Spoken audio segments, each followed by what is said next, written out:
Bonjour, c'est Bruno Salomon. Bienvenue dans 100% PSG La Tribune, le podcast de Ici Paris Île-de-France, épisode 53 aujourd'hui. Juste pour info, c'est l'avant-dernier épisode de la saison. Oui, je sais, il faut bien se reposer parce que le capitaine du navire n'est plus de la première fraîcheur, faut bien l'avouer. Et ce matin, les amis, Paris est donc qualifié pour les huitièmes de finale de la Coupe du Monde des clubs après 3 matchs. La vraie question, ouais, c'est une vraie question, c'est de savoir si avec 2 victoires et une défaite de notre PSG, eh bien, dans cette compétition, est-ce que vous êtes hypé désormais? Est-ce que désormais, vous avez entendu les sirènes de Gianni qui ont dit « C'est formidable, il faut aimer la Coupe du Monde des clubs. Et toi, petit Américain, joue au football car tu vas gagner beaucoup d'argent dans ta vie. » Faut quand même être bien fêlé de la cabasse pour aller sortir un truc pareil à des gamins de moins de 12 ans. Bref, ça c'était mon avis. En tout cas, les garçons et les amis, j'espère que vous allez bien. Moi, en tout cas, mon cœur balance. Je suis mordu et j'ai mordu parce que je vois le Paris Saint-Germain. Je suis content, je vois le maillot, je vois des stades américains. Hier, on était à Seattle, c'était foot et rock, donc là c'était encore mieux du top, mais pour le reste, j'avoue que de voir mes joueurs complètement rôtis, complètement, voilà, commencer à tirer la langue, ça fait quand même, ça fait mal de regarder quelquefois ces rencontres et on se dit que dans deux mois, mais ça va être une catastrophe, notre équipe sera dans un état pour la saison 2025-2026, j'ai vraiment très peur, mais finalement maintenant PSG, puisque t'es lancé et que t'es qualifié pour les huitièmes de finale, s'il te plaît, tu sais quoi, tu vas au bout, tu tords Messi, tu vas chercher Mbappé en demi-finale et derrière, tu prends la coupe à New York et puis on rentre à la maison. Il n'y a pas le choix de toute façon. Allez, maintenant c'est parti. 100% PSG, la tribune.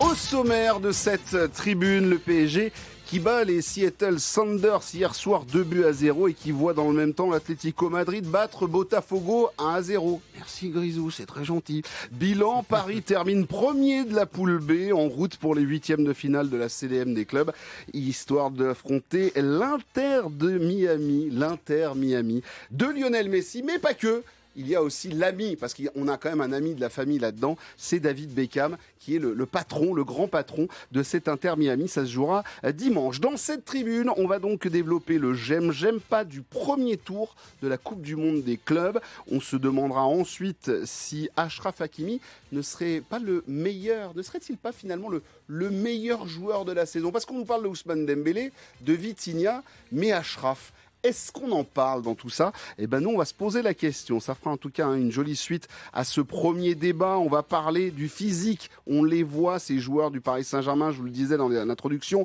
ils sont en train de tirer la langue. Est-ce qu'ils vont tenir la distance sur cette Coupe du Monde des clubs? Est-ce que Paris a le carburant suffisant pour aller au bout? On va en discuter, bien évidemment. On évoquera aussi le cas, et ensuite le cas de Gonçalo Ramos, avec ce doute qui commence à s'immiscer de plus en plus dans la tête des observateurs et aussi des supporters sur l'attaquant portugais, qui nous amène à cette question: faut-il se dire adieu avec Gonçalo Ramos? Oui, et ça me déchire le cœur de le dire parce que vraiment, je suis un soutien de la première heure du garçon. Enfin, on reparlera des huitièmes de finale de cette Coupe du Monde des clubs. Retrouvailles avec Messi. Est-ce que c'est un ami ou un ennemi de la maison PSG?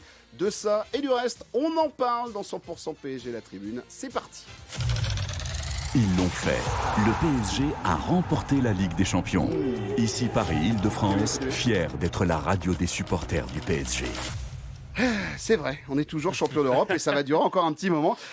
Quelqu'un a dit dans la cour de la maison de la radio, et je ne le citerai pas, mais je crois bien que c'est Romain Bédou, qui de toute façon ça peut durer une vingtaine d'années cette histoire. On sera toujours sur notre petit nuage et c'est pas faux. Je suis même assez d'accord avec lui. Les amis, qui compose l'équipe du jour avec un retour qui nous fait bien plaisir, c'est Monsieur Aymeric Le Gall de 20 minutes. Salut Aymeric. Salut tout le monde, salut les champions d'Europe. Ça Grand va plaisir de revenir après des mois d'absence. C'est ça, effectivement, et on est ravis de te retrouver. Tu as été un membre actif de la conversation WhatsApp de 100% PSG La Tribune, mais c'est un vrai plaisir de te retrouver dans cette émission et dans ce podcast. Un pilier, et je n'ai pas parlé de bar, même si demain soir je verrai un petit peu comment il se comporte, un pilier de la saison de 100% PSG La Tribune, c'est Alex Aflalo. Salut Alex. J'ai bien peur que tu sois déçu demain soir. Moi, très raisonnable. Extrêmement raisonnable. D'accord, on regardera ça. Parce qu'on fait la soirée de fin de saison. Donc, on mettra quelques images sur les réseaux sociaux. ou pas. En tout cas, Alexandre Aflalo, journaliste indépendant, bienvenue. Mon Alex. Et enfin, Baptiste Durieux, ancien membre de la caste des journalistes sportifs radio. Ça, c'est très important à dire parce que c'est une caste. On est bien d'accord? Bien sûr, évidemment. Et désormais chez Comeover, grand fan du Paris Saint-Germain. Salut Baptiste. Salut Bruno et bonjour à tous. Bienvenue, cher ami, et merci d'être avec nous. Les copains, on se lance, les garçons. On ne perd pas une minute parce qu'on a plein de choses à se dire dans ce podcast. On attaque avec le j'aime pas du premier tour de la Coupe du Monde de club. Et permettez-moi, messieurs, de célébrer le retour d'Aymeric en lui demandant son j'aime, s'il te plaît. Quel est ton j'aime pour cette Coupe du Monde des clubs premier tour? Voilà, le PSG qualifié, on l'a dit, premier de la poule B, tout ça, l'Inter Miami en 8e, blablabla. On va en parler. Mais toi, qu'est-ce qui t'a plu dans toute cette première partie de Coupe du Monde des clubs du côté du PSG? Pas grand-chose. Voilà, c'est bien. Je suis vraiment content que tu sois dans le On va le dire direct. On aura des débats sur la Coupe du Monde des clubs. Est-ce qu'elle est bien? Est-ce qu'elle est pas bien? Tu m'as forcé à trouver quelque chose de différent de ce que j'avais dit. Donc Parce que c'est un débat après. C'est vrai. Bon, je trouve Grognon est arrivé. J'ai aimé l'entrée en jeu de Bradley Barcola. Hier soir, à la 60e. Hier soir, franchement, dès qu'il entre en jeu, je crois que son premier ballon, il dépose un mec sur la gauche, il s'entre en retrait. Il fait 2 ou 3 fois ça. Je trouve que c'est devenu un passeur vraiment formidable, en plus d'enfiler aussi les buts.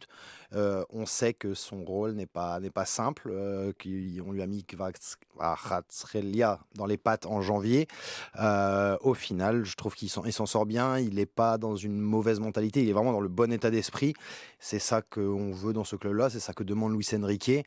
Et ouais, voilà, il est vraiment impactant. Maintenant, il reste à savoir comment ça va se passer. Bon, on n'est pas encore à la saison prochaine, mais cette gestion de ces grands joueurs devant peut être compliquée. Mais je trouve que pour le moment, il a compris les règles du jeu. Il fait le taf et quand il rentre, hier, c'était pas loin d'être brillant son entrée en jeu. Ça passe pour Hakimi sur le deuxième but. Moi, je la trouve magnifique. La ligne de passe qu'il arrive à trouver, c'est dans l'esprit collectif du PSG. Il aurait pu frapper 2-3 fois. Il a donné les ballons. Chapeau. 17e passe décisive de la saison 2024-2025. C'est énorme. Pour Bradley Barcola. Non mais c'est fou. C'est l'un des meilleurs passeurs européens.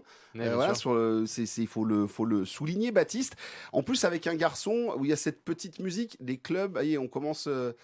C'est ça aussi qui fait voir que le Paris Saint-Germain est rentré dans une autre dimension, c'est qu'on commence à s'intéresser à Pacho d'un côté, là maintenant Bradley Barcola, et le Bayern Munich insiste, tape à la porte, mais à première vue ils n'ont pas le bon numéro de téléphone pour Luis Campos. ça n'a pas l'air de le faire. Non mais c'est intéressant parce qu'il rentre et il fait voir que ça l'impacte pas, il est là, il était blessé, il revient 3 semaines on va dire de mise au frais et le retour déjà impactant. Ouais, tout à fait. Je souscris à tout ce que tu as dit, Aymeric, formidable joueur.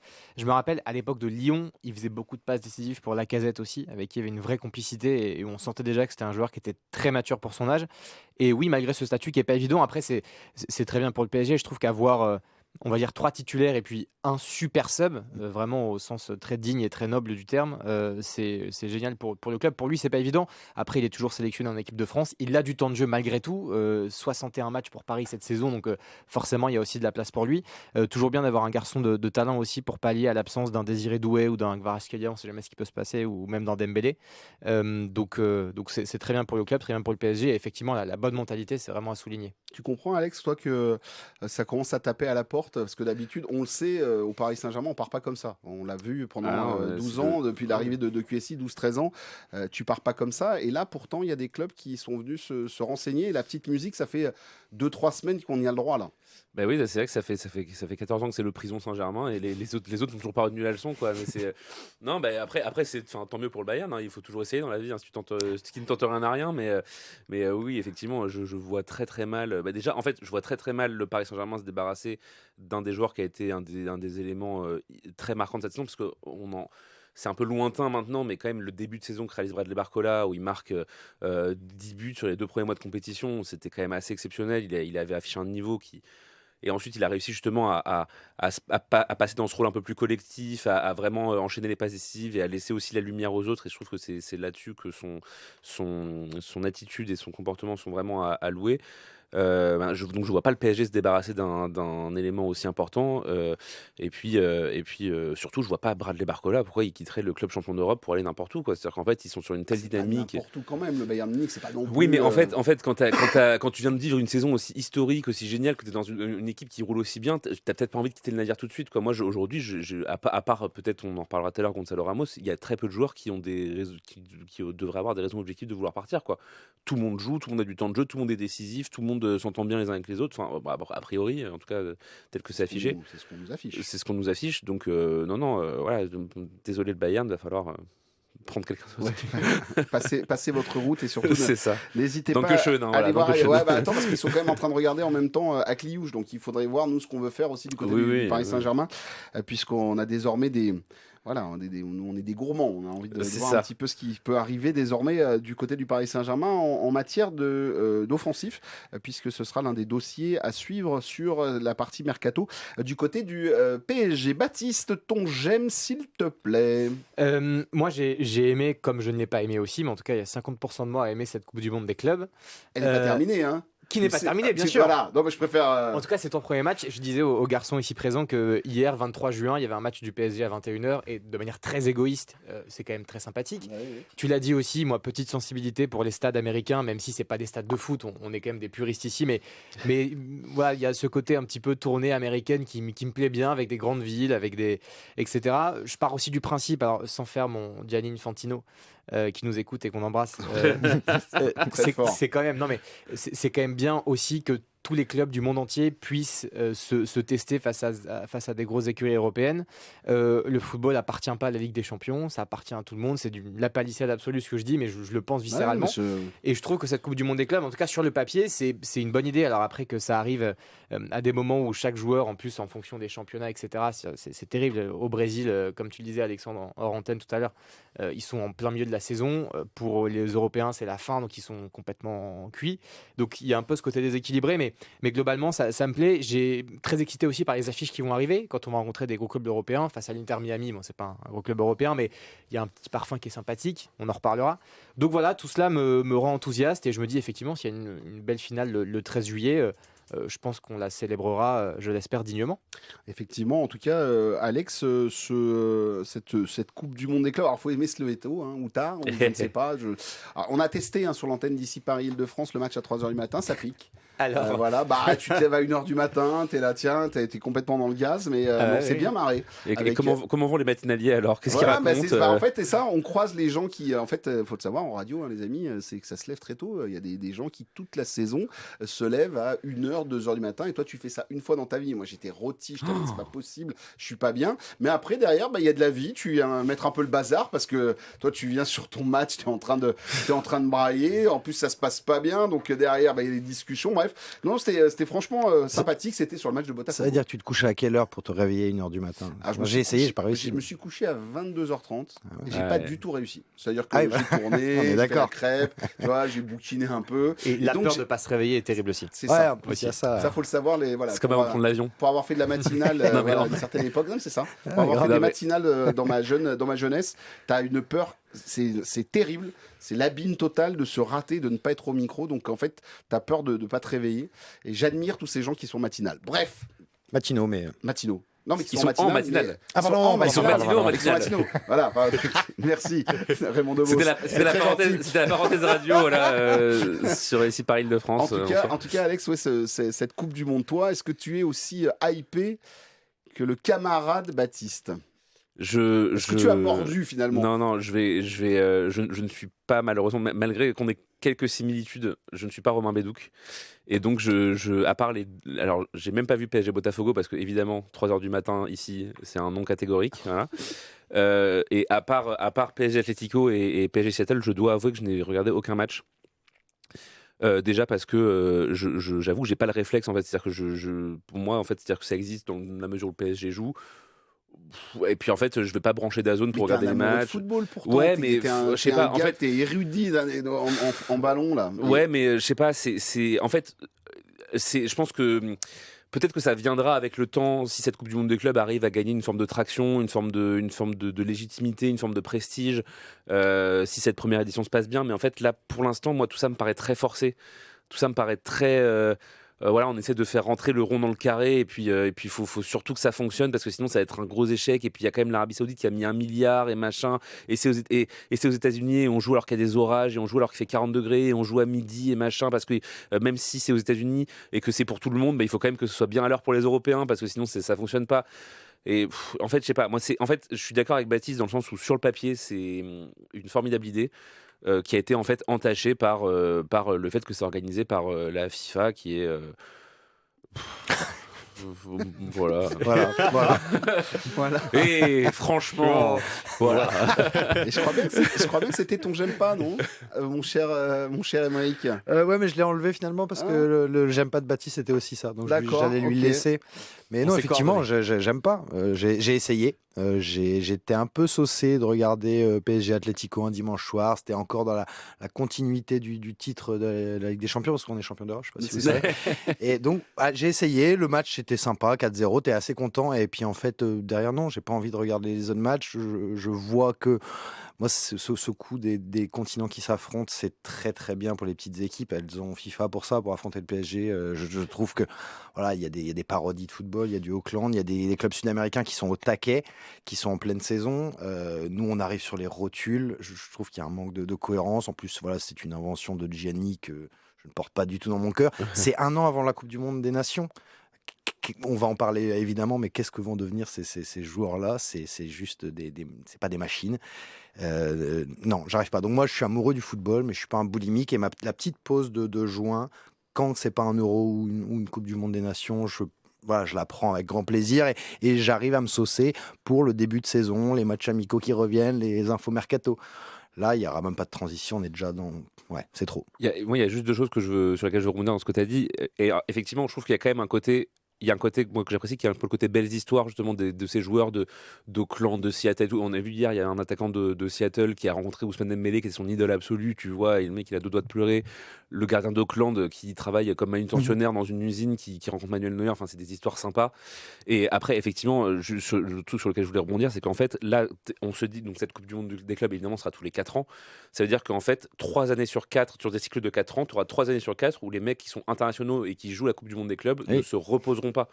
C'est-à-dire qu'ils vont jouer l'Euro, ils vont jouer la Copa América, ils vont jouer la Coupe du Monde, ils vont jouer la Coupe du Monde des clubs. Oui, et en fait, à un moment donné, c'est-à-dire que tu as une année sur 4 où du coup il n'y aura rien, et vu que les mecs se disent oh là là, et donc il n'y a rien, c'est quand même vide là, on rajouterait pas un petit truc quand même, parce que comme ça sera tout le temps. Et puis... Donc c'est surtout ça, c'est-à-dire en fait on est un peu dans une espèce de fuite en avant qui est un peu regrettable, quoi. En tout cas, ce qui est sûr, c'est que le Paris Saint-Germain y est allé pour récupérer ce qu'il avait envie, c'est-à-dire de l'argent. Et huitième de finale, il a déjà pris 7 millions de dollars. C'est-à-dire qu'il a déjà pris 2 millions par victoire. Donc déjà, il a pris 4 millions de dollars pour ces 2 victoires. Et là, de s'être qualifié en huitième, il a pris 7,5. Donc là, il a déjà fait 11 millions et c'est pas terminé, ça peut continuer comme ça assez loin. Ça paiera un mois de salaire de... Ah non, il est plus là, mais il est plus là. C'est bon, t'inquiète, on va le retrouver. Voilà, je suis persuadé qu'il va dire plein de belles choses sur le Paris Saint-Germain. Alex, oui, justement, bonjour, ton j'aime. J'avais quand même envie de parler d'un joueur. Moi, je suis quand même assez dans tout le contexte qu'on a décrit de fatigue au bout de 60 matchs, etc. Moi, je suis quand même hyper agréablement surpris par le niveau de Vitinha et le niveau même le niveau d'énergie, d'implication, de justesse technique qu'il affiche. Enfin, j'ai l'impression qu'il est enfin devenu très durablement le joueur qu'on avait aperçu en deuxième partie de saison dernière, qui était le maestro partout, etc. Son replacement, on va dire, enfin son replacement entre guillemets, en vrai numéro 6, en chef d'orchestre un peu du jeu du PSG, je trouve lui va à ravir. Il s'est trouvé une complicité formidable avec Joao Neves et avec Fabien Ruiz. Enfin, toute proportion gardée, moi c'est quand même un trio. On a cherché pendant très très longtemps, depuis Matuidi, Mota, Verratti, ce trio complémentaire, ce trio qui arrive à dominer, et je crois qu'on l'a enfin retrouvé. C'est en grande partie grâce à lui. Donc voilà, il est encore à l'origine d'un but hier. Il est infatigable, quoi. Je suis très admiratif de ce joueur, et s'il ne décède pas de fatigue d'ici la fin de la compétition, j'espère que j'ai hâte de le voir déjà la saison prochaine, parce qu'il aura un statut à confirmer pour le coup. Ça, c'est sa première grande saison. La saison dernière, c'était une première bonne saison. Là, c'est une première grande saison. Elle est immense. Parce qu'il est champion aussi, Ligue des Nations avec le Et la Ligue des Portugal. Nations, évidemment, avec le Portugal. Ça me fascine. Il faut quand même rappeler que le 31 mai, il est évidemment à Allianz Arena à Munich. Il remporte la Ligue des Champions. Et donc, littéralement, le mercredi, on était le samedi, le mercredi, il est dans le même stade face à l'Allemagne en Ligue des Nations avec le Portugal sur la même pelouse. Non, mais c'est. Et il te fait un truc de malade à 90e minute Oui, de ce match. Là, c'est pas possible. C'est exceptionnel. Juste hier soir, sur le match face aux Sanders, c'est là où on a vu qu'on parlait de fatigue, Baptiste. On a vu quand même que Fabian Ruiz était moins étincelant, que Joao Neves, certes, a galopé, mais c'était moins... Voilà, mais tu sens que c'est simplement un manque de fraîcheur. Et idem un peu pour Vitinha, même si, effectivement, c'est lui qui est impactant. Il frappe, alors ça frappe n'est pas cadré, mais va taper le dos de Kvaratskhelia. C'était calculé, d'accord. C'est une passe décisive. T'imagines, même ça, Luis Enrique l'a fait et l'a préparé. Il demande à ses joueurs de tirer dans le dos de ses propres joueurs pour faire des rebonds devant la cage. Je remarque, ça pourrait être intéressant. Il n'y a plus rien qui tourne pas dans notre sens, en fait. C'est ça. C'est dingue. Griezmann qui marque à la 89e, tu le but du dos, tu sais pas comment. On prend. Mais c'est vrai. Maintenant, ça y est, c'est pour nous tous ces. Tout a basculé. C'est ça. Baptiste, sur ce milieu de terrain, certes ultra dominant, certes peut-être l'un des meilleurs d'Europe, mais fatigué. Oui, tout à fait. Surtout que parmi leurs qualités, effectivement, c'est le fait de pouvoir parcourir beaucoup de kilomètres. C'est énergivore. Exactement. Et donc, fatalement, quand il n'y a plus cette donnée-là, ça se voit un peu tout de suite, c'est flagrant. C'est évident de toute façon qu'ils ne peuvent pas carburer au même rythme toute l'année. Ce ne sont pas des robots et évidemment, on ne le répétera jamais assez. Après, il y a aussi une capacité, je trouve, à bien gérer les efforts. C'est-à-dire qu'on voit face à l'Atlético, par exemple, le score est 4-0 parce qu'il y a aussi un gros adversaire. C'est le début de la compétition, il faut envoyer un message. Et je trouve que cette équipe, elle a aussi cette capacité à s'adapter un petit peu aux événements, à l'échéance, à l'adversaire aussi.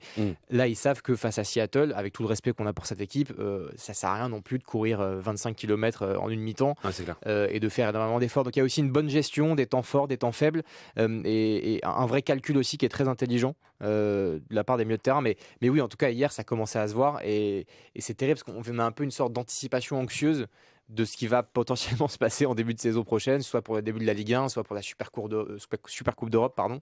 Il y aura le Trophée des Champions aussi, il y aura plein de choses, mais bon, en tout cas hier ça se voyait un petit peu et ça fait un peu peur. En tout cas, Vitinha, le j'aime de Alex. Juste, pardon, le Trophée des Champions, on est sûr qu'il va se jouer parce que vu que ça fait 2 ans qu'il le repousse, a priori c'est en mois de décembre.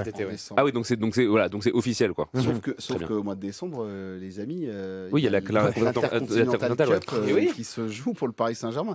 Tu sais qu'en fait, je sais pas si je l'ai raconté dans le podcast, mais en fait, il m'est arrivé un truc, c'est que quand ça s'est qualifié, enfin que le Paris Saint-Germain a remporté la Ligue des Champions, je me suis retrouvé avec des gens qui me disent ton calendrier va se rajouter. Je me rappelais plus de la Super Coupe, je me rappelais plus de l'Intercontinental. Mais même parce que non content d'avoir créé cette Coupe du Monde des clubs de la FIFA qui est quand même un beau bordel, c'est-à-dire qu'ils ont quand même maintenu l'ancienne version qui était où genre tout simplement tous les champions continentaux se retrouvent, ils ont juste changé le nom mais ils l'ont gardé quoi. Et en fait tu affrontes, c'est le vainqueur de barrage qui affronte le vainqueur de la Ligue des Champions sur un match sec. C'est ça, on a 2 ou 3 matchs, on avait regardé, on a 2 ou 3 matchs je crois. Tu peux en avoir 3 entre septembre et décembre, voilà. C'est-à-dire que ça va se jouer c'est super, ça va être formidable. Et là tu vas mettre un trophée des champions au milieu. Donc ça va être vraiment, il va falloir trouver des pauses et je pense qu'il va falloir peut-être que Luis Enrique va mettre des vacances en plein milieu à certains joueurs en disant stop, on s'arrête et tu reviens plus tard. Et franchement qu'il le fasse aussi. Franchement qu'il le fasse, que ne serait-ce qu'on parle de fraîcheur physique mais la fraîcheur mentale aussi, le fait d'avoir toujours des échanges, de trouver la motivation, trouver les ressorts, trouver les leviers psychologiques pour se dire là c'est un match important, on y va. En fait, il y a une forme de démotivation qui est naturelle et qui peut être terrible pour le collectif. On en reparlera justement parce que ça va concerner l'un des joueurs qui nous apporte un débat dans quelques instants, c'est Achraf Hakimi. Petit tour de table rapide sur vos j'aime pas les garçons. Aymeric, à toi. Du coup j'ai changé, je vais mettre j'aime pas aimer le manque de turnover dans ce 3e match. Après je comprends que ça vienne après la défaite contre Botafogo et que ça change un peu tous les plans de Luis Enrique, mais moi revoir Hakimi, Pacho, Fabian Ruiz, Désiré Doué, Kvaratskhelia, les mecs ont commencé les 3 matchs, ils ont quasiment joué toute l'intégralité des 3 rencontres. Ils le disent aujourd'hui, pas ouvertement, c'est pas avec des grands mots méchants contre la Coupe du Monde, mais ils disent voilà, on est cramé. Ils le disent pas comme ça. Mais hier, il y a 3 ou 4 joueurs qui sont assez honnêtes vis-à-vis de leur état de forme. Je sais pas s'ils sont très très heureux d'être là-bas. Maintenant, ils n'ont pas le choix contractuellement. Voilà, c'est comme ça. On essaye de leur aménager quelques petites plages de repos. Ils vont faire des pâtés sur la plage, c'est très très bien. Mais mentalement, ça ne vaut pas des vacances avec les potes, avec la famille, revoir ses enfants. Donc, je ne sais plus où j'en étais dans mon. Tout le monde est fatigué. Tout le monde est fatigué. Oui, Et toi le aussi. turnover, le turnover. Non, mais le turnover. Donc, moi, je pense que même si tu avais le devoir de gagner hier contre Seattle, je pense que tu aurais pu faire souffler 4 titulaires indiscutables et que tu avais quand même des chances de t'imposer. Donc, je trouve que c'est beaucoup tiré sur la corde. Et là, maintenant, ils vont tous vouloir les jouer, les matchs au 8e, quart, demi. Donc, c'est plus maintenant que tu peux faire tourner. Je trouve ça un petit peu compliqué. Ouais. Ouais, parce que là, dans la compétition, les remplaçants ont servi quasiment à rien. Alors, Bah, tu as c'est- fait un changement face à Botafogo, tu as fait 4 changements et tu t'es planté. Bah, justement, du coup, ça fait un superbe pont avec mon j'aime pas. Voilà, allons-y, mais on bim, y va bam, tout donc on droit. j'aime pas et on y va. Bah, c'est vrai que cette défaite face à Botafogo, au-delà effectivement du fait de nous rappeler que la défaite existe, ce qui est rarement un bon sentiment, et puis surtout au-delà de donner le sourire à John Textor, qui est encore un moins bon sentiment, effectivement ça nous a privé de ce troisième match pépère, quoi.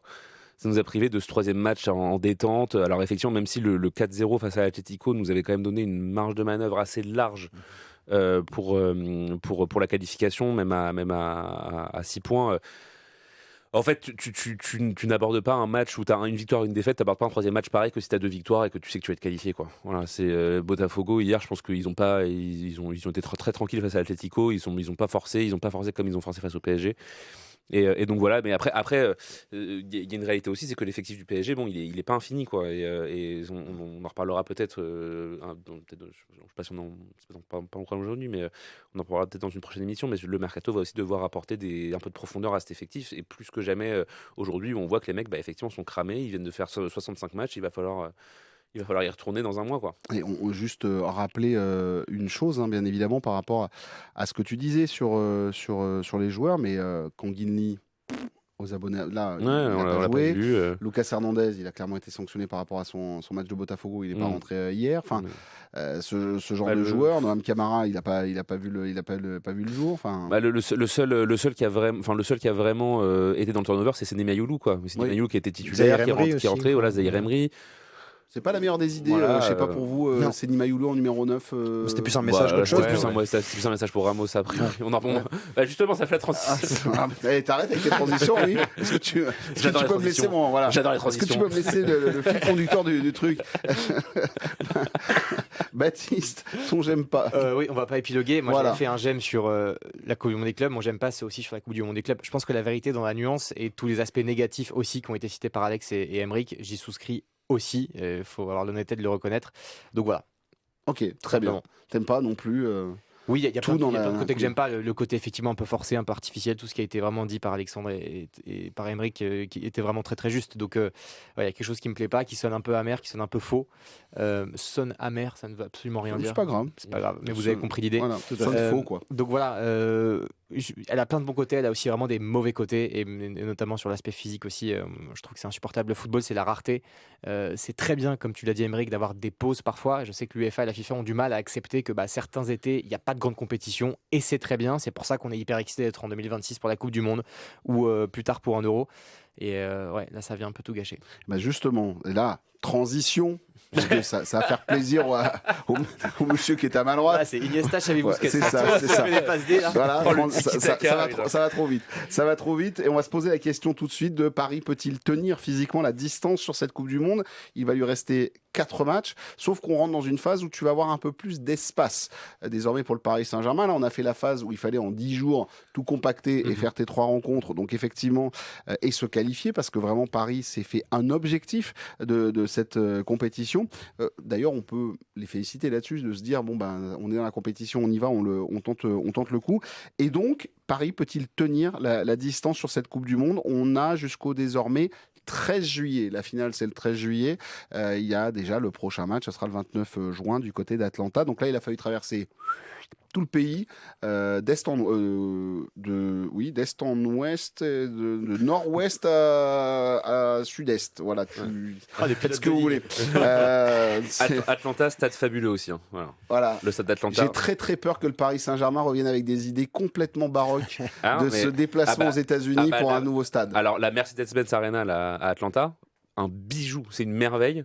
Par contre, oui, effectivement, si on nous construit ça à côté de Paris, oui, ça va être marrant. Quoi. Je rappelle que tous les stades aux États-Unis, à part celui de Seattle, c'est en plein cœur de ville. Hein. Oui, après, c'est des grandes villes. Hein. Oui, mais une ville de 700 000 habitants peut aussi accueillir directement son stade dans le cœur de ville. Ça se fait. Ça peut se faire.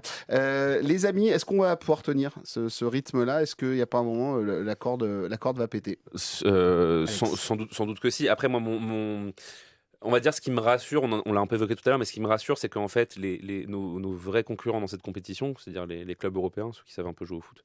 Pardon, je me suis entendu le dire, je me suis détesté. Mais je l'ai vu partir là-dessus, mais qu'est-ce que là pardon. Non, mais écoute, fais ce que tu veux. Au Brésil, l'insulte suprême, ça sera Alex Aflalo. Tu vas te faire éclater. Non, pardon à tous les amis brésiliens, c'était évidemment une blague. Nous aussi, on a lâché la rampe là, pardon. Donc, ils sont peut-être nuls au foot, mais c'est des zinzins aussi. Non, mais c'est ça. C'est ça. En fait, on va dire nos concurrents les plus sérieux sur le papier, qui sont les équipes européennes, sont dans le même état que nous finalement. C'est-à-dire qu'en fait, on voit par exemple le Real Madrid qui a tiré la langue. Leur premier match c'était contre Al Hilal, qui ont tiré la langue face à Al Hilal, qui ont pas non plus fait une démonstration de force pour leur deuxième match qui était face à. J'ai plus. Oui, voilà. Tout à fait, face à Pachuca, évidemment. Pachuca. Il y a le Bayern qui en a calé 10 à Auckland, mais qui est pas non plus un foudre de guerre. Je pense que en fait, le piège, je pense, des compétitions va pas être plus sur le côté physique que sur le côté un peu grosse surprise, quoi. C'est-à-dire, est-ce qu'il y a des équipes qui vont un peu se hisser en quart, en demi, qui vont justement avoir cette fraîcheur peau, parce qu'on en parlait effectivement avec Baptiste avant l'émission. Pour les Brésiliens, en fait, les Brésiliens, la saison c'est de mars à décembre, quoi. Donc en fait, là, ils ont fait une pause dans leur championnat. Là, ils sont en plein milieu de la saison. Ils sont en plein milieu de leur, ils ont eu leur bonne pause cet hiver, la fin de l'été pour eux, pour se requinquer, etc. Donc eux, ils sont au maximum de leurs conditions physiques. Nous, on arrive sur les genoux. On vient de mettre toutes nos forces dans la bataille à Munich. Donc voilà, oui, ça peut péter. Je pense que tous les clubs européens sont logés à la même enseigne. Donc ça, c'est déjà un point positif pour nous. Et je pense aussi que Luis Enrique et son staff gèrent aussi assez bien physiquement les joueurs. Donc c'est aussi un motif d'espoir. Maintenant, voilà, en fait, je ne sais pas si c'est sur l'aspect physique que ça se jouera vraiment cette compétition. Je pense qu'il y aura peut-être d'autres trucs. Oui, tu voulais réagir. Non, mais effectivement, je pense, c'est ce que je disais tout à l'heure, je pense que l'aspect mental compte énormément dans cette fatigue et ce qu'ils ont vécu cette saison en termes d'émotions. À un moment donné, tu as besoin de relâcher, c'est juste humain. Et là, moi, je trouve ça déjà louable qu'ils arrivent à se mettre dans cette motivation-là de maintenant qu'on y est, on va aller la gagner. Autant il y a certains clubs comme le Real qui ont peut-être des choses à se faire pardonner, qui peuvent avoir un objectif. Là, après, t'as atteint le Graal, en fait. T'as atteint le Graal d'une saison footballistique normale, européenne, et relancer la machine à l'autre bout du monde avec des déplacements scandaleux, des matchs à midi, des matchs sous 35 degrés, avec des titulaires qui jouent, le fait d'être éloigné de chez toi, enfin, tout ça joue. Et je pense que, et même si effectivement le staff de Luis Enrique gère parfaitement, est-ce que tu feras 2 saisons comme ça sans perdre des joueurs majeurs? J'ai de gros doutes. Et donc j'ai peur pour la saison prochaine. La bonne nouvelle, pardon de t'avoir coupé sur la fin, la bonne nouvelle, Baptiste, c'est que tu vas avoir un peu de sang frais. C'est du tout petit sang frais, hein, mais un garçon comme Barcola revient, et il nous a fait voir qu'il était prêt, et Dembélé n'est plus très loin d'un retour. Oui, effectivement, ce serait bien qu'ils reviennent. C'est vrai qu'il y a 6 jours du coup là entre maintenant et l'huitième de finale, ce qui est un peu conséquent, mais ce qui est pas trop mal. Bien manger, bien dormir, comme dirait l'autre. Mais moi, je pense que le problème c'est pas maintenant, c'est vraiment après. Je pense que ce genre de choses, tu le payes presque au mois de décembre. Je sais pas comment. J'avais parlé une fois à un nutritionniste et un physiothérapeute qui bossait dans des clubs. C'est toujours un retardement. C'est-à-dire que là, je pense que ça se passera bien, mais il y a un moment dans la saison qui sera identifié où on le verra, ce sera gros comme et ça se verra comme le nez au milieu de la figure, où il y aura un creux qui sera terrible, vraiment a posteriori, où on paiera les conséquences justement de cette année à rallonge et de cet été hyper intense. Et j'ai oublié ce que je voulais dire après. Mais j'ai rien. voilà, c'est la journée Alzheimer quand même, tout le monde. Oui, c'est terrible. On est tous fatigués, c'est ça. Bruno. Non, être fatigué, mais en tout cas, oui, il y a quand même beaucoup d'inquiétudes et je pense vraiment que les joueurs vont le payer après. Et bon, je vais essayer de retrouver Alex. ce que je disais. Non, juste pour rebondir sur un truc que disait Emric tout à l'heure, c'est vrai que dans l'aspect mental qui est hyper important, il y a un truc aussi qu'il faut prendre en compte, c'est que, et ça rejoint ce qu'on disait tout à l'heure, cette compétition, elle a été un peu créée de toutes pièces depuis l'année dernière en disant mais c'est la compétition la plus prestigieuse du monde, il y a 1 milliard de droits télé, machin, tous les clubs du monde qui se rencontrent, etc. La vérité, c'est que pour l'instant, cette compétition, elle vaut rien pour personne. Et on va pas avoir le même niveau de motivation pour aller jouer un quart de finale de Coupe du Monde de 1, là, et pour aller jouer ta vie sur le terrain d'Aston Villa, ou pour aller jouer ta vie à l'Emirates, ou pour aller éclater l'Inter à Munich. C'est sûr que ça va pas être le même niveau de motivation, parce que c'est une compétition qui, pour l'instant, n'a aucun prestige, n'a aucune valeur. À part le fait d'avoir un joli badge sur ton maillot pendant 4 ans, cette compétition ne va rien t'apporter. Et en vrai, moi, je serais vraiment très curieux d'avoir ça de la part des joueurs. J'aimerais bien savoir ce qu'ils en pensent réellement en termes de prestige. C'est-à-dire qu'on ne peut pas juste mettre le nom Coupe du Monde sur une compétition et te dire que c'est le truc le plus important de l'histoire. Les Seattle Sounders ont fait une manifestation sur leur deuxième match. Ils ont porté Mais- un vêtement pour annoncer qu'ils étaient contre. C'est vrai ? Tout à fait. En fait, J'ai c'est pas un vu. club très militant, faut le savoir. Oui, bien sûr. On ne le sait pas assez. Vitinha l'a dit, je crois, je lisais ce matin, il disait bon, on ne sait pas trop ce qui va advenir. Dans le football, tout va très vite, aussi bien cette Coupe du Monde. En gros, il faisait comprendre qu'elle n'existera pas en 4 ans, donc c'est pour ça qu'il faut Oui. essayer de la gagner tant qu'à y être. Mais je trouve qu'il y a aussi un différentiel, et c'est pas pour paraître hautain l'Européen qui juge comme Alexandre. Je ne juge pas les Brésiliens, j'aime beaucoup les Brésiliens et les Brésiliennes.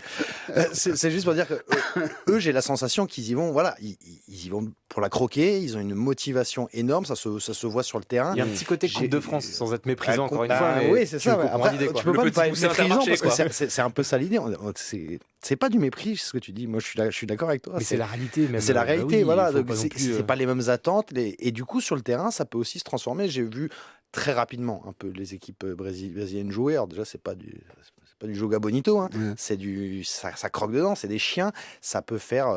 Moi, j'ai pas envie qu'Hakimi il perde un genou contre Palmeiras en quart, parce que moi, j'en ai rien à carrer de Palmeiras en quart de finale. Voilà. Alors, Donc, ce sera pas Palmeiras, la bonne nouvelle, ce sera Botafogo. De notre côté, ce sera Ok. ou Botafogo ou Benfica. Botafogo. Non, parce que Botafogo, Pas il joue Botafogo, Palmeiras. Flamengo. Ah ouais. Flamengo ou. Pareil.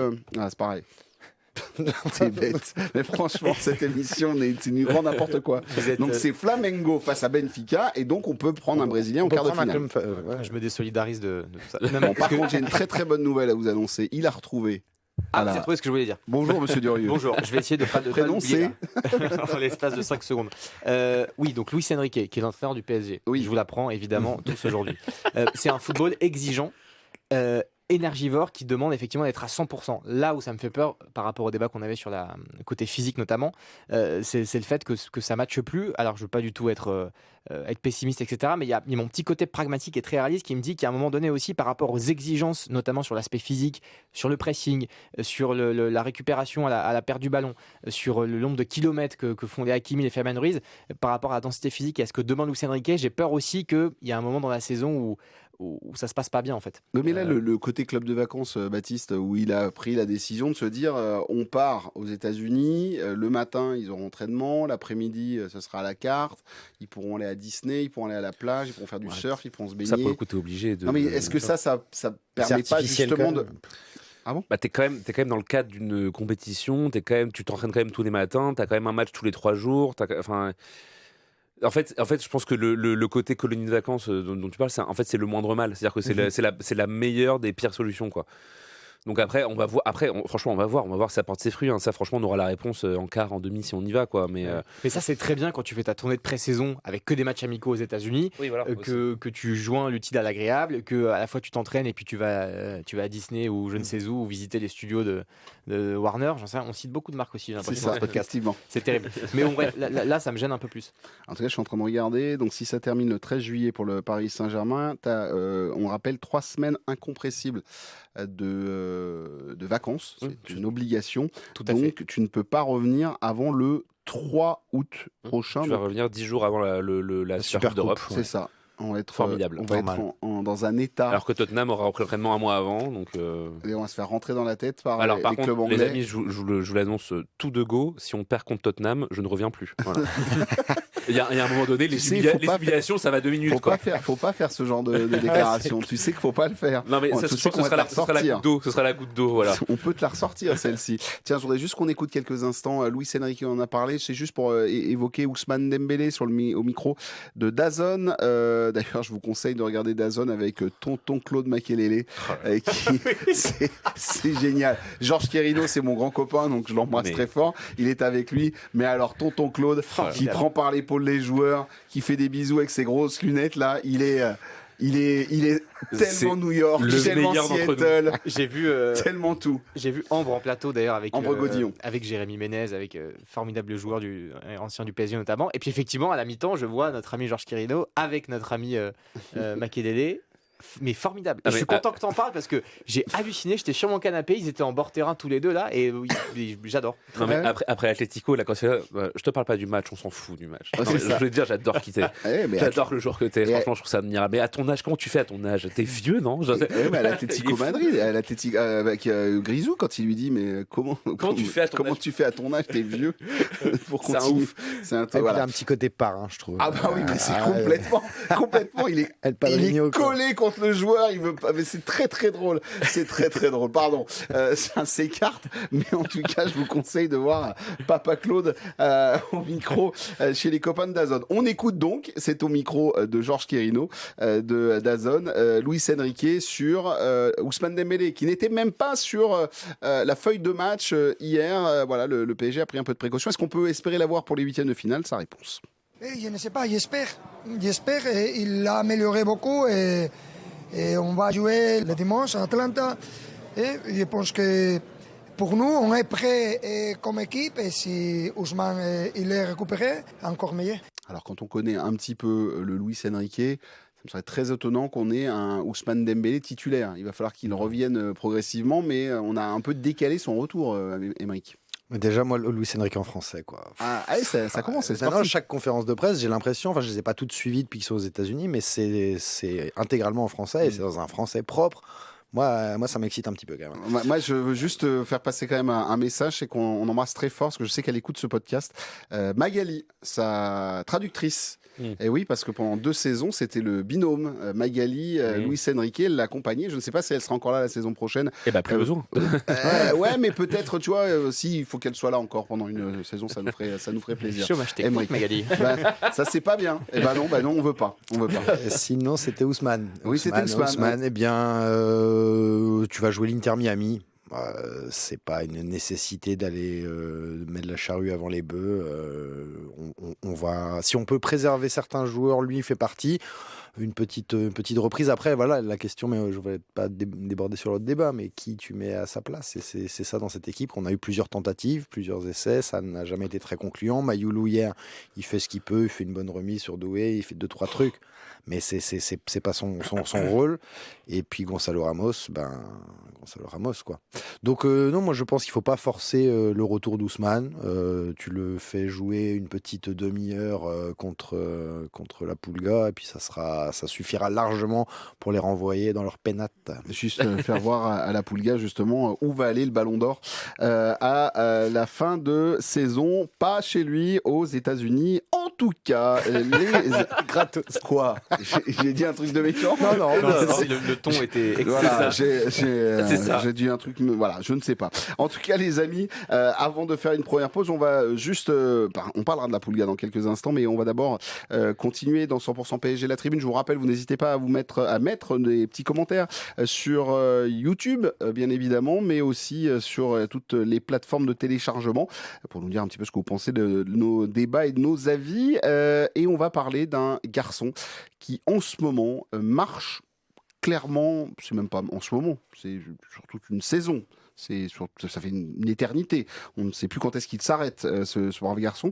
On ne sait même pas quand est-ce qu'il va s'arrêter, parce que quand on parle de fatigue, lui rentre vraiment dans cette problématique-là. C'est Achraf Hakimi.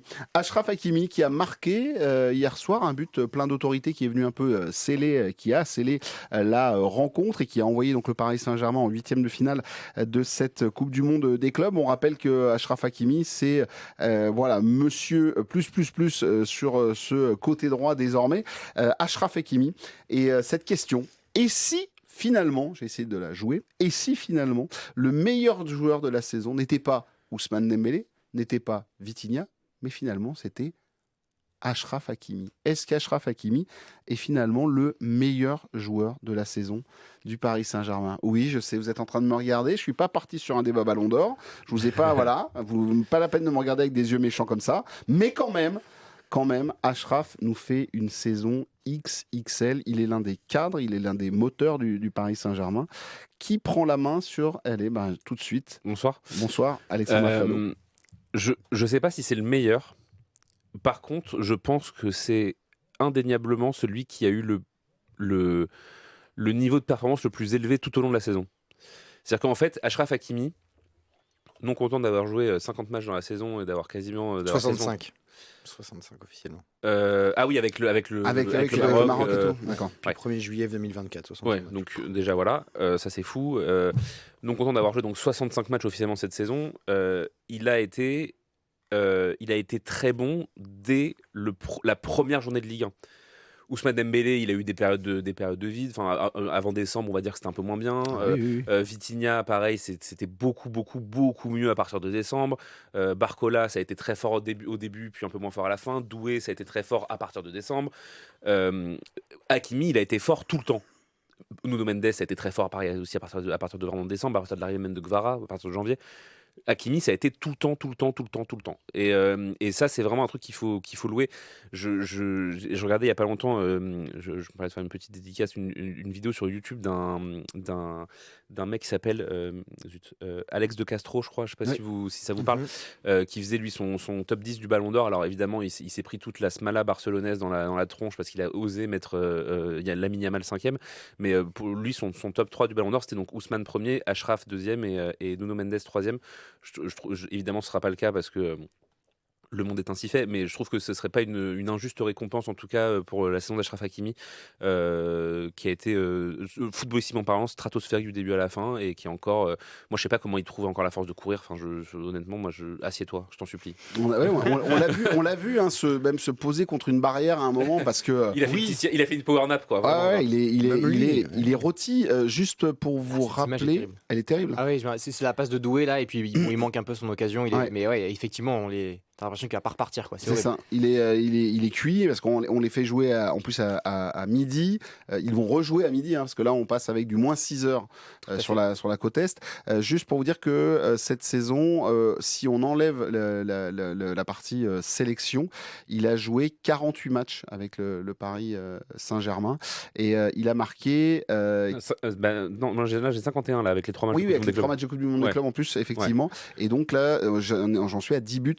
Pour lui, 14 passes décisives. 14 passes D. Non, mais c'est fou. C'est fou. Non, mais déjà, c'est un joueur qui s'est parfaitement adapté au système de Luis Enrique, en tout cas à l'animation. Luis Enrique qui a su lui parler en plus à l'oreille. Exactement, c'est du sur-mesure. C'est un joueur, cette capacité qu'il a à systématiquement se retrouver dans la surface de réparation pour terminer des actions. On l'a vu en plus à des moments mais tellement clés, c'est-à-dire demi-finale retour face à Arsenal, évidemment face à Munich, face à l'Inter à Munich, il ouvre le score en finale de Ligue des Champions, il marque aussi accessoirement en finale de Coupe de France, il a marqué face à Aston Villa aussi, c'est-à-dire qu'il marque que dans des moments clés, décisifs, où la pression est forte, où le salut ne doit pas forcément venir de lui, mais plutôt d'un Désiré Doué, qui a aussi évidemment marqué dans ces moments-là, mais il a cette capacité à toujours être aux avant-postes, en attaque et même en défense aussi, et il est hyper impressionnant, c'est évidemment le meilleur latéral droit du monde aujourd'hui sans contestation possible, et après ça dépend, le meilleur joueur du PSG, ils sont...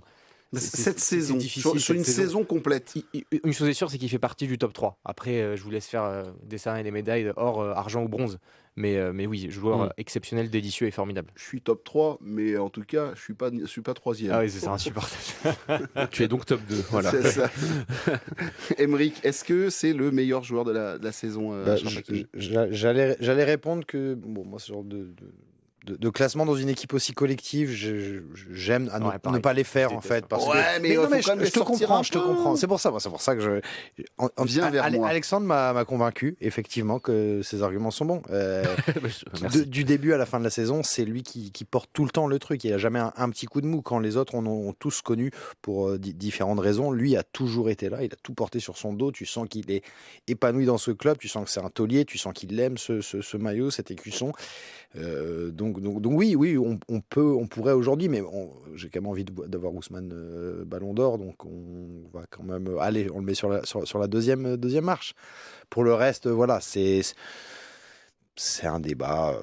Je trouve qu'ils ont été tellement tous très forts et je suis même pas sûr que dans leur tête, ils soient en train de se demander qui était au-dessus de l'autre. non, C'est clairement pas. tellement une osmose et Bien sûr. on n'a pas parlé de Vitinha et de Joao aussi et Nuno Mendes. Enfin, Et c'est grâce à ça qu'il est très bon, Hakimi. C'est aussi parce que cette liberté qu'il a, c'est parce qu'il y a une bonne assise défensive, c'est parce qu'il y a un vrai équilibre au milieu de terrain, c'est parce qu'il y a des joueurs comme Fabian Ruiz qui vont beaucoup compenser aussi, pas forcément de son côté, mais donc c'est aussi grâce à cet équilibre-là qu'il peut faire ses lignes droites en avant sans se soucier parfois d'un repli défensif ou d'intervention défensive. C'est vraiment un équilibre qui est génial. 4345 minutes jouées avec le Paris Saint-Germain et c'est la première fois de sa carrière qu'il se passe la barre des 10 buts. Achraf Hakimi, il faut le savoir. C'est vrai qu'en plus, on lui a laissé une certaine liberté, c'est que Luis Enrique a travaillé son système pour que il n'ait pas non plus énormément de charges défensives. C'est-à-dire que le système on part sur une défense à 4, mais à chaque fois, lui, il a le droit de monter et les autres s'adaptent et compensent pour être avec une stabilité, avec une défense à 3. Ça aussi, en fait, il a eu toutes les cartes en main pour se développer et pour être l'un des meilleurs latérales droits du monde, ou voire le meilleur. En fait, c'est très simple et je rejoins par rapport à ce que disait Baptiste tout à l'heure. C'est-à-dire qu'en fait, c'est sa 4e saison au Paris Saint-Germain, Achraf Hakimi. Les 2 premières saisons, on n'arrivait pas à trouver la formule pour le mettre dans les meilleures conditions. C'est-à-dire que le Paris Saint-Germain avait recruté un des meilleurs et un des plus prometteurs pistons au monde, mais ne jouait pas avec des pistons. C'est-à-dire qu'en fait, du coup, comment on fait ? Est-ce qu'on se met avec une défense à 3 ? Est-ce qu'on les met eux en défense à 4 ? Mais du coup, il faut qu'ils restent derrière et on ne profite pas de leur talent offensif. Achraf Hakimi, quand il arrive au Paris Saint-Germain, il sort de 2 saisons avec l'Inter, magnifique, où il est impliqué sur toutes les phases offensives. Il marque beaucoup de buts, il fait beaucoup de passes décisives, etc. Parce qu'il jouait très haut sur le terrain. C'est un joueur... quand tu parles un petit peu, on a tous, je pense, fait des papiers sur lui ou des trucs sur lui. Et quand tu parles un peu aux gens qui ont bossé avec lui, qui l'ont connu, le mec, à la fin, il s'entraîne qu'avec les attaquants, il s'entraîne devant le but. C'est un mordu de jeu offensif. Et en fait, la vraie prouesse de Luis Enrique pour moi, c'est d'avoir réussi à trouver un système dans lequel ces 2 latéraux n'agissent pas comme des pistons et en même temps ne sont pas brimés dans leur apport offensif. C'est-à-dire qu'en fait, Nuno Mendes comme Achraf Hakimi ont tellement à apporter offensivement que en fait, des mecs comme Fabian Ruiz et des mecs comme Joao Neves qui ont d'autres qualités, eux peuvent faire le travail de repli, peuvent faire le travail de compensation. Et en fait, c'est pas leur rôle de se retrouver à l'entrée de la surface. On n'aurait pas vécu la même saison si en fait, à chaque fois où Hakimi a marqué des buts devant la surface, ça avait été Joao Neves par exemple. C'est pas les mêmes rôles, c'est pas les mêmes joueurs, c'est pas les mêmes énergies, c'est pas les mêmes intensités. Et par ailleurs, je trouve que cette disposition-là tactique ne les empêche pas et au contraire leur donne aussi beaucoup de liberté pour faire leur retour, pour bosser défensivement. Moi, Hakimi, je le trouve beaucoup plus rassurant défensivement cette saison que les saisons précédentes. Nuno Mendes, on n'en parle pas. Il a martyrisé les plus grands ailiers droits de la planète, tous à la queue leu sur une saison. Donc voilà, c'est une vraie prouesse tactique de Luis Enrique d'avoir réussi à les mettre, à vraiment les valoriser les 2, sans sacrifier le reste. Voilà. Je vous propose de l'écouter, Achraf Hakimi. J'ai repéré ça sur les réseaux sociaux. C'était hier, en conférence de presse. Il y a un journaliste qui s'est un peu emballé et qui lui a dit, parce que tu en as parlé il y a quelques instants, parce que là c'est la première fois qu'en fait un club français a le droit de s'emballer autant autour du Ballon d'Or, parce que d'habitude c'était pour les, pas dire les grandes personnes, mais pour les clubs qui s'y intéressaient vraiment. Nous, on regardait ça de loin en disant oui, vous pouvez mettre Lionel Messi, vous pouvez mettre Mbappé, mais il n'y avait pas une espèce d'élan collectif. Et là, il y a quand même un journaliste qui lui a dit, mais Achraf, vous seriez pas candidat au Ballon d'Or, parce que voilà, vu votre saison. Écoutez ce qu'il disait, c'était dans les coursives du stade de Seattle. Content, je suis en pleine forme et je me sens bien. Et je fais une saison, je pense que magnifique. Et si les gens ils pensent que je suis candidat pour le Ballon d'Or, je suis très content, ça fait plaisir, c'est un honneur pour moi.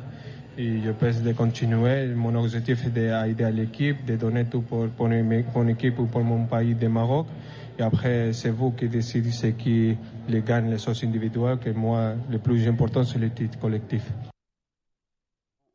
C'est le titre le plus important, c'est le titre collectif. Bien sûr. C'est une note à mettre à son actif. Lui qui était renfermé, qui ne voulait pas parler français à la presse, il fait désormais les efforts de le faire. Je pense que Luis Enrique a quand même impulsé quelque chose. Qu'est-ce qui se passe? Emric, alors, pour ceux qui ne regardent pas l'émission en vidéo, il a le doigt dans la bouche sur le côté comme ça, et il me regarde genre avec l'air malicieux de celui qui veut m'en sortir. Qu'est-ce qui se passe? Ouais, c'est ça, oui, bonjour. C'est juste que je suis concentré. Oui, alors, je vous écoutais religieusement. Non, j'étais un peu surpris. Je pensais que dans l'extrait que tu allais nous diffuser, je pensais qu'Achraf aurait dit non, mais c'est quand même Ousmane. Et en fait, non, c'est pas ce qu'il a dit. Non, c'est il ça. a dit, c'est vous qui jugez. C'est ça. Ok. À vous de juger. Ça y est, la ça, guerre a pénible. commencé La dans guerre les est vestiaires. déclarée, Ça peut poser problème. Mais non. Non. Dans le vestiaire, non. Non. Mais moi, ce qui me gêne un petit peu, c'est comme en 2018 quand la France est sacrée championne du monde. C'est-à-dire qu'il y a Griezmann, Varane, il y a Mbappé évidemment. En fait, ça disperse les votes. Quand on veut qu'un joueur soit Ballon d'Or, là, celui qui représente le mieux ce collectif-là, c'est évidemment Dembélé. Il faut se ranger derrière Dembélé et le reste n'existe pas. Sinon, les votes vont être dispersés. Donc en fait, il va y avoir de tout le monde un petit peu. C'est-à-dire qu'on va avoir du Vitinha, du Nuno Mendes, du machin, du truc. Puis finalement, ce sera la minimale Ballon d'Or. Et puis c'est terrible. Là, si on veut faire une campagne digne de ce nom, il faut se ranger derrière un seul et même joueur, et il faut que ce soit Dembélé. Ouais, mais sauf que un garçon comme Vitinha a fait une saison extraordinaire et Hakimi encore plus. On vient de le dire, on vient de l'argumenter. Ah, mais après, la cruauté des titres individuels, c'est que malheureusement, tout le monde ne peut pas en avoir. Quoi. Je sais très bien que les défenseurs. Voilà, Ballon d'Or. Iniesta a jamais eu le Ballon d'Or, Xavi a jamais eu le Ballon d'Or, alors que c'est des mecs. Tu n'as jamais eu le Ballon d'Or. Je n'ai jamais eu le Ballon d'Or. Quel Mais scandale. vous vous rendez compte un peu des années que je cours après. Ribéry n'a jamais eu le Ballon d'Or, Robben n'a jamais eu le Ballon d'Or, Schneider n'a jamais eu le Ballon d'Or. Oui, après il y a aussi Ribéry par exemple en 2013, je crois de 13, mémoire, ouais. où il peut l'avoir effectivement, il prend la Ligue des Champions avec le Bayern et compagnie. C'est les joueurs qui votent à cette époque-là. Donc, Oui, mais bon, c'est dans tous les cas, c'est moi c'est pour ça que j'aime pas trop en tout cas les débats et tout. En fait, c'est qu'en fait à la fin les gens votent, ils vont voter pour le joueur qui a été le plus waouh ou le joueur qu'ils préfèrent parce que je sais pas, ils aiment bien sa coupe de cheveux et puis voilà quoi. En tout cas, on va découvrir la liste des 30 le 3 août prochain. Ça, c'est la date à retenir. Et sachez que dans cette émission, la semaine dernière, notre copain Marc Méchénois nous a dit que lui prenait le pari que les 11 Parisiens, ce serait absolument pas une surprise. le 11 Parisien serait dans les 30 du Ballon d'Or. Ce qui serait quand même génial. Enfin, ce serait ouf, En mais fait, s'il y en a un qui manque, ce serait une injustice en fait. Je vois mais, pas comment il peut en être autrement. Ouais, mais c'est ça. on verra. Ça Mais nous en fera toute un objectivité, débat. vraiment pour le coup, c'est pas. Mais ça nous fera un débat pour le parisianisme. Mais ce qui serait fou, enfin, ça pareil, il faudrait revoir dans les archives, mais ce serait la première fois évidemment, je pense, de l'histoire que toute une équipe se mettrait dans les 30. Même le Barça de Guardiola l'a pas fait, quoi. On verra. Ce sera le 3 août. C'est- Et nous, on c'est- revient juste pour votre date. Ça sera le 10, le 13, le 11. On sera de retour le 11 août pour la première tribune de la saison. C'est à noter. Les amis, petite pause et on va terminer sur les dossiers Gonzalo Ramos, mais aussi sur les retrouvailles avec Lionel Messi. Ami ou ennemi? Ça, on se pose la question dans quelques instants.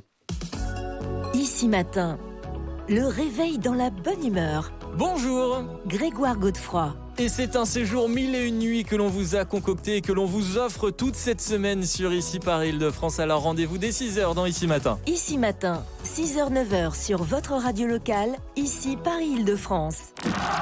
100% PSG. Bruno Salomon, la tribune. Baptiste Durieux, Aymeric Le Gall et Alexandra Flalot sont avec nous et bien sûr vous derrière votre écran peut-être ou derrière en train de vos écouteurs, en train d'écouter ce podcast dans un moyen de transport, dans votre véhicule peut-être ou directement à la maison. N'hésitez pas bien évidemment à nous mettre des petits commentaires, des petites étoiles, des petits pouces pour encourager et pousser cette émission vers l'infini et l'au-delà, c'est ça, bien évidemment. Mais ça, c'est pour la saison prochaine, l'infini et l'au-delà, mais on vous en parlera bientôt. Les copains autour de cette table, on va parler d'un garçon qui ça me fait mal au cœur. Ça me fait mal au cœur d'avoir lancé ce débat. Oh, moi aussi. Hier, quand avec l'ami Romain Bédou, qu'on s'est envoyé notre petit message à genre 1h du matin sur qu'est-ce que t'en penses des thématiques, etc. Et je suis parti sur Gonzalo Ramos parce parce que Gonzalo Ramos, les matchs qu'il a pu livrer, surtout les 2 premiers matchs sur cette Coupe du Monde des clubs, ont été pénibles, pour être très très clair. Il y a un match terrible contre Botafogo, première mi-temps, 7 ballons touché à peine pour l'attaquant. Imaginez, c'est du Icardi ou du Rézé. On est quand même sur une moyenne assez violente. Ah oui, faut le dire. Écoute, c'est comme non, ça. Mais ça fait mal. Ça s'appelle tu vois, c'est le curseur. Après, ton ami Mauro touchait peu de ballons mais marquait des buts, contrairement à notre Sauf ami que lui, Rézé. on lui demande quand même de se balader sur tout un terrain, alors que Oui, le Mauro, lui, il restait dans sa boîte comme un hamster là. Tout à Et fait. t'inquiète, il était dans sa cage et il ne bougeait pas. D'ailleurs, qu'est-ce qu'il un autre jour. Ah ouais, un autre jour. Les amis, Gonzalo Ramos, l'attaquant portugais, faut-il se dire adieu? Est-ce que finalement, avoir comme c'est poussif, oui, c'est un super sub, oui, il a quasiment atteint quasiment 20 buts, 18 buts, ce qui est quand même assez génial pour le peu de temps de jeu qu'il a eu, le peu de considération, c'était vraiment le méga super sub, vas-y, rentre, t'avais le droit à 5, 10, 15 minutes, chaque fois qu'il a été titulaire, il n'a pas été exceptionnel non plus. Qu'est-ce que vous en pensez autour de la table? Qui veut attaquer, Baptiste peut-être ou Aymeric? Allez, Baptiste. Aymeric, je t'en prie, non? Ah non, Aymeric, allez. C'est pour Aymeric. Ça me pose problème, pas ce débat, mais le cas Ramos aussi, parce que c'est un joueur que j'aime bien au fond. C'est pareil. C'est quelqu'un qui fait pas de vagues, c'est quelqu'un qui rentre, qui met les buts, qui jamais un mot plus haut de l'autre. Il en a bouffé des couleuvres à Paris. Il a aussi connu une maladie qui a été un petit peu compliquée. Donc non, c'est quelqu'un que j'aime beaucoup, mais dans le système de Luis Enrique, je n'arrive pas à lui trouver une place. Je trouve quand même que c'est... Alors, j'ai pas vu le match contre Botafogo, mais j'ai lu mes confrères, j'ai lu la presse. Sur le terrain. Ouais, ça avait l'air quand même très, très problématique. T'en arrives à un stade où il lui a donné sa chance. Hier, j'entendais des gens qui étaient là, ouais, il aurait encore mérité d'y être contre Seattle. Je crois qu'avec Luis Enrique, s'il te donne 2-3 fois ta chance, que tu ne la saisis pas, il passe à autre chose. Et aujourd'hui, pour son épanouissement à lui, pour le talent qu'il a, pour le profil qu'il a, je pense que si j'étais lui, après il y a la Coupe du Monde la Coupe du Monde avec le Portugal dans 1 an, est-ce que c'est pas risqué pour lui de partir maintenant du PSG? Mais je crois que cette histoire ne mènera malheureusement pas à quelque chose de très amoureux jusqu'au bout. Après, tu es un grand club, tu te dois d'avoir des mecs de ce niveau-là sur le banc, parce qu'on a quand même cité ses stats, c'est quand même un mec qui rentre, qui plante. Peut-être un peu moins aujourd'hui. Donc voilà, très compliqué, mais moi, si j'étais le joueur, je réfléchirais si j'avais des offres, et il me semble que le PSG réfléchira s'il y a des offres. Dernière petite chose, par contre, quand tu veux vendre un joueur, c'est toujours le cas. Là, tu le fais pas jouer hier, t'envoies un message, c'est terminé. Donc le mec, on l'a racheté combien? 65. À combien il va partir en prêt, option achat à 30? Baptiste, le message il est violent, c'est-à-dire que Seny Mayulu, titularisé hier, qui fait pas une prestation non plus de dingo, alors qu'il fait le pressing et qui défend, ça il n'y a pas de souci, mais je pense que Gonzalo Ramos le fait aussi, et il a le droit à un petit quart d'heure pour terminer, Gonzalo Ramos, donc comment on voit ça? C'est pas complètement terminé. Est-ce que Asensio s'est fait écarter, dégager une bonne fois pour toutes en moins de 2? Voilà. Mais le message est quand même violent de la part de Luis Enrique. C'est de lui dire ça ne me convient pas ce que tu me proposes. Bien sûr, le message est violent, mais c'est juste une considération purement footballistique. C'est-à-dire qu'il n'y a pas de punition. En fait, Gonzalo Ramos, j'estime que c'est un profil utile qui existe d'ailleurs de moins en moins dans le football moderne et qui n'existe pas au Paris Saint-Germain à part lui. Néanmoins, quand on voit le rôle de Dembélé en faux neuf, quand on voit le rôle de Mayulu aussi, le nombre de kilomètres parcourus, de pressing, cette espèce de positionnement entre les lignes avec aussi une très bonne qualité de passe, une bonne vision du jeu, tout ça, Gonzalo Ramos ne l'a pas. Alors je regardais ses stats, c'est 84 matchs, 32 buts et 8 passes décisives avec le PSG, ce qui est très honorable par rapport au temps de jeu dont il a pu bénéficier. Mais c'est l'inverse de ce que souhaite Luis Enrique. Donc il n'y a pas de cruauté, ça s'appelle le football. Et malheureusement, effectivement, moi j'adore ce joueur, j'adore le numéro 9 aussi, j'ai une petite sensibilité pour ce poste-là.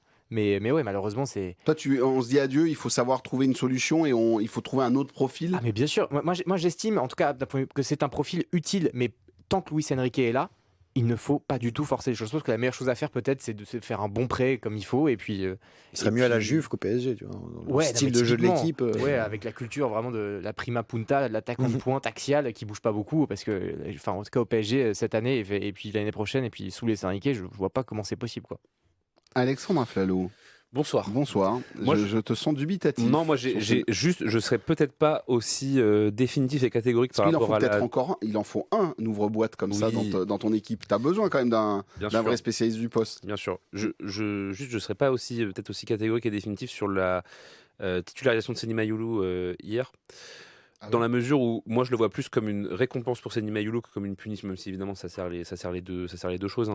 Je vois plus comme une récompense pour les bonnes entrées en jeu de Seny Mayulu que comme une véritable punition pour Gonzalo Ramos. Et il faut pas oublier non plus que Ousmane Dembélé n'étant toujours pas 100% remis, il n'est pas interdit d'imaginer Gonzalo Ramos titulaire face à l'Inter Miami et que ça l'a fait souffler, ce qui n'est pas négligeable au vu des débats qu'on a eu auparavant.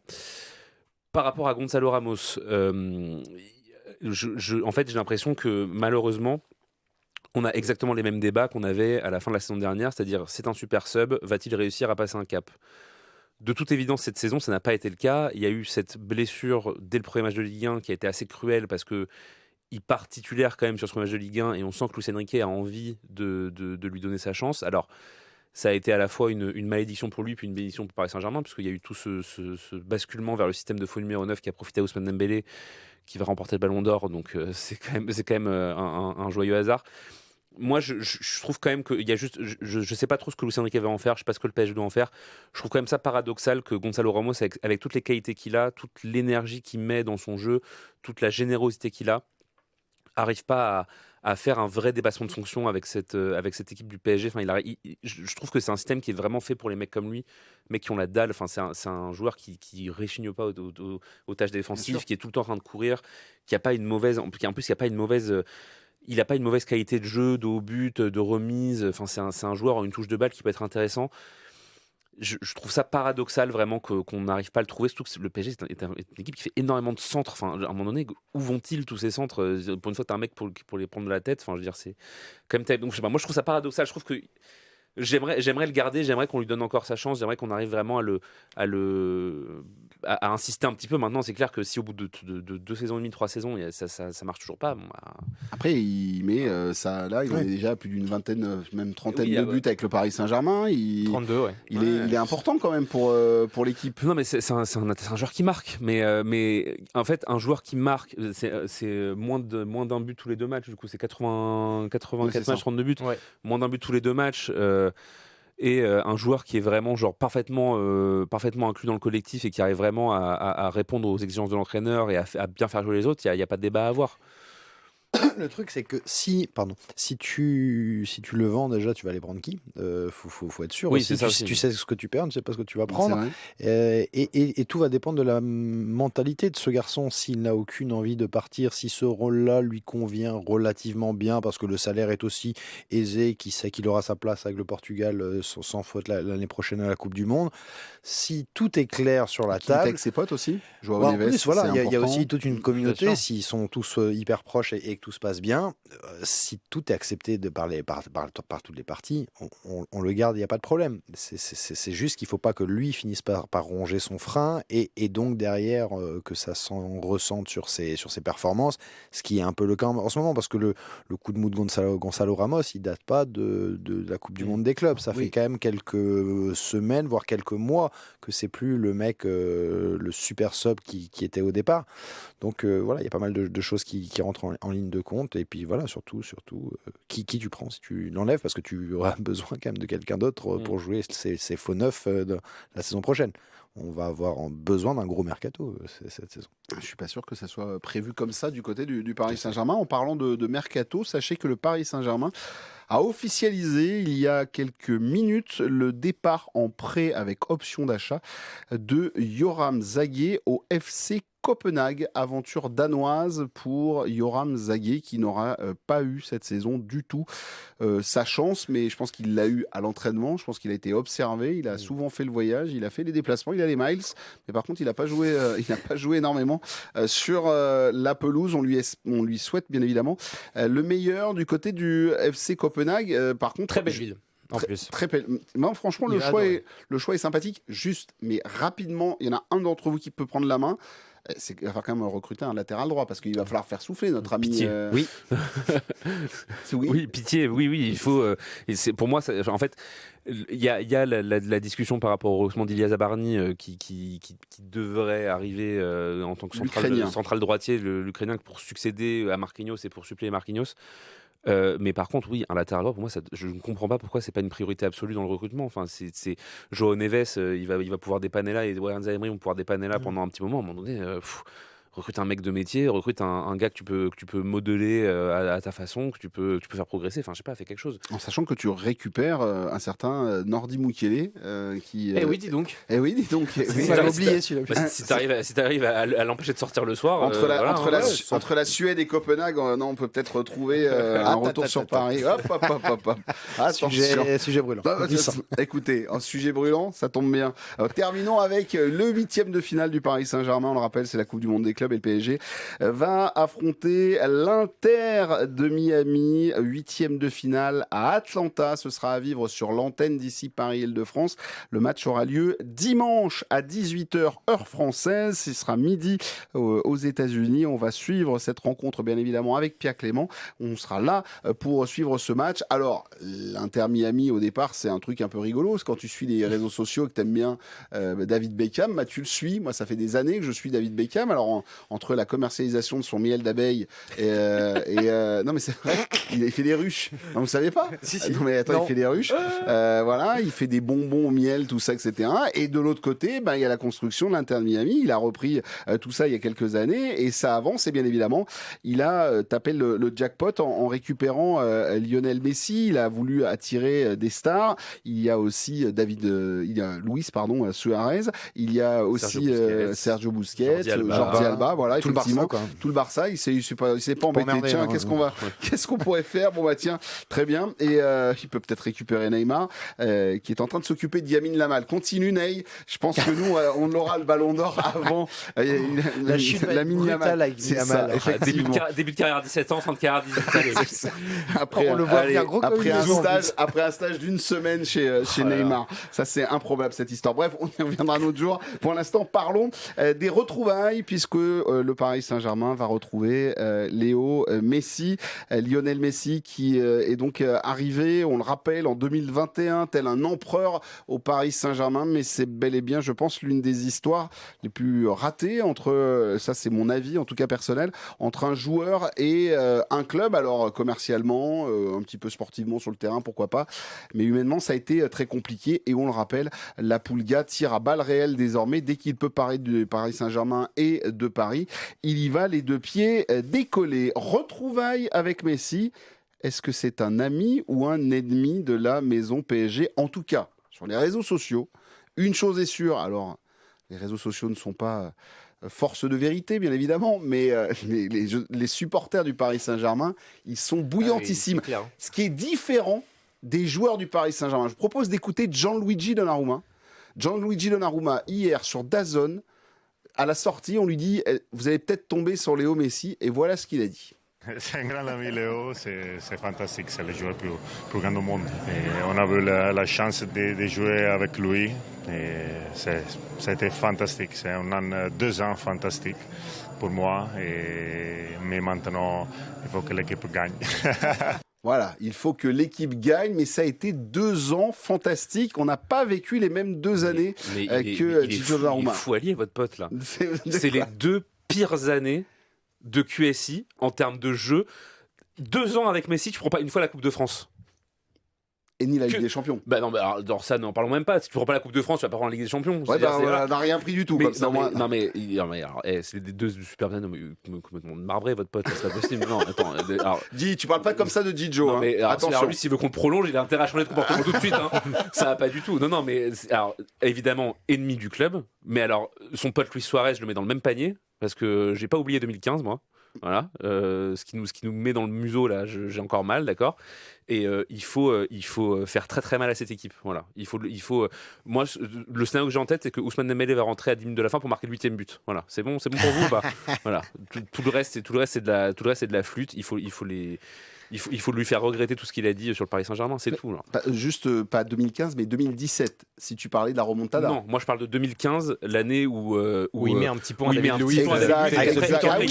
Oui, les reins de David Luiz sont restés sur le terrain. Voilà, ce but-là, vu que tous les 3 mois il ressort sur les réseaux sociaux et que le compte de la Ligue des Champions sur Instagram le poste à peu près toutes 6 fois par an.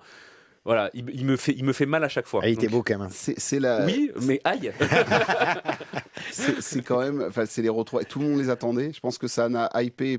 Il y a certains qui n'aimaient pas la Coupe du Monde des clubs.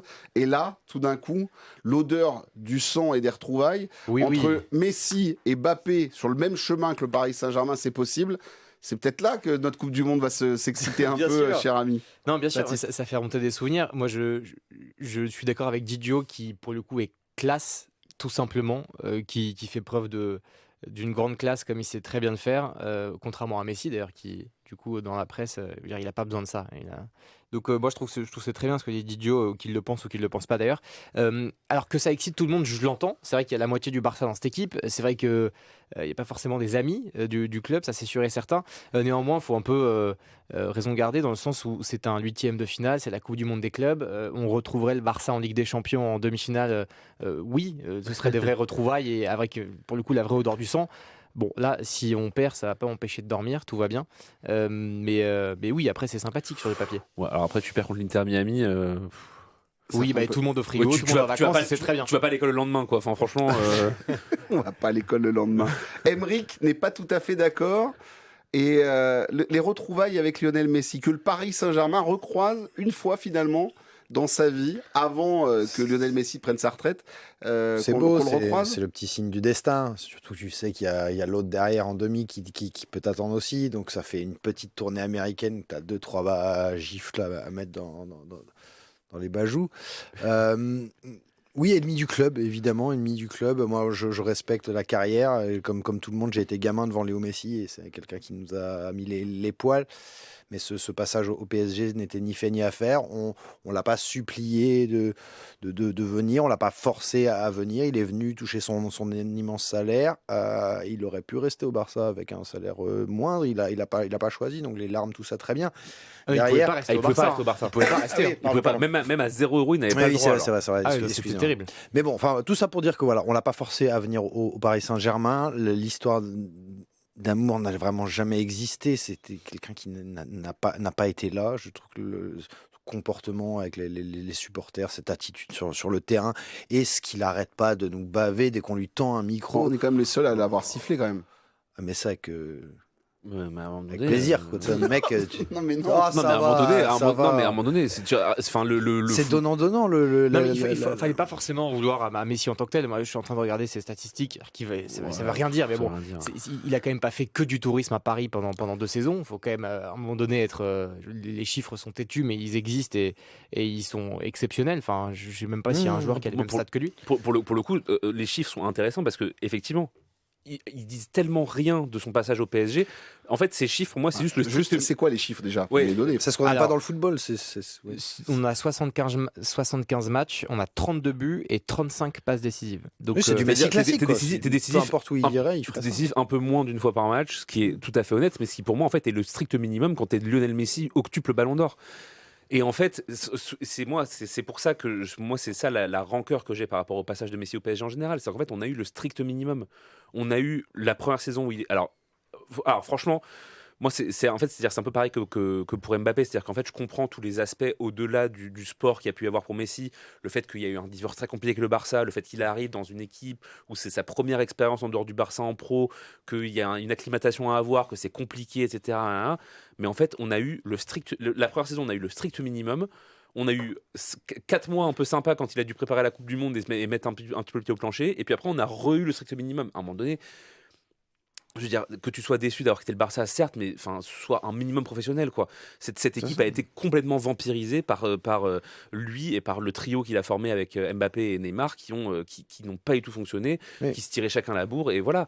Puis derrière, tu as quand même la sensation qu'aux yeux du monde, on l'a martyrisé, le pauvre. Ouais. Enfin, ils ont vécu un enfer, lui et Neymar. Ça va, d'où tu as vécu un enfer. Enfin, faut quand même faut se calmer un peu.